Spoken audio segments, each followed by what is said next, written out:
asesinato de Colosio, locura compartida y lazo social en un caso de magnicidio, una herida mortal en la cabeza del régimen.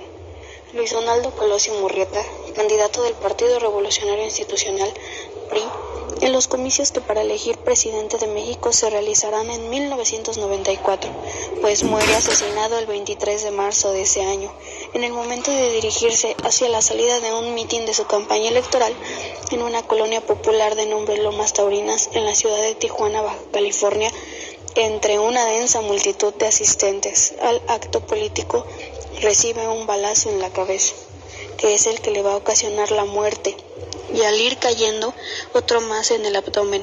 Herido gravemente, es trasladado a un hospital local y aproximadamente 3 horas después muere. En el momento y el lugar de los hechos es detenido un joven identificado como quien realizó los disparos. Al día siguiente la prensa habla de los detenidos por el asesinato, uno de 23 años y otro de 46, como posibles agresores. Sin embargo, solo se podrá comprobar la participación del joven mencionado de nombre Mario Aburto Martínez, originario de un pueblo de nombre La Rinconada, municipio de Zamora, Michoacán, que vive en Tijuana desde los 15 años.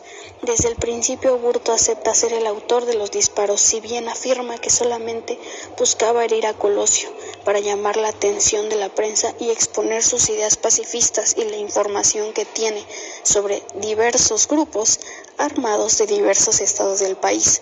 El 1 de enero de ese año había estallado en el estado de Chiapas la rebelión armada del Ejército Zapatista de Liberación Nacional. En sus primeras declaraciones, Aburto dice ser miembro de una secta política, aunque al mismo tiempo declara haber actuado solo, y no como parte de una conspiración política. Las investigaciones posteriores nunca llegarán a comprobar que haya tenido vínculos con alguna organización política, religiosa o social. Al referirse a su acto, dice: lo tenía que hacer, pero a la pregunta acerca de sus razones agrega: perdónenme, pero no puedo colaborar con ustedes.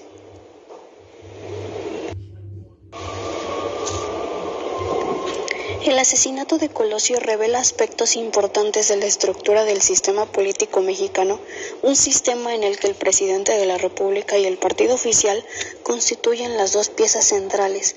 En nuestro país, el régimen del partido de Estado nace con un magnicidio y empieza su agonía con otro.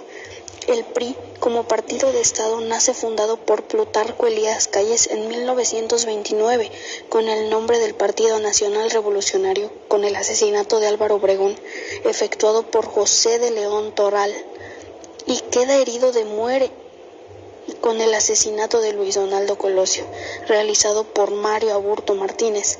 El acto, que termina con la vida de Colosio, trastorna las formas de transmisión del poder del régimen.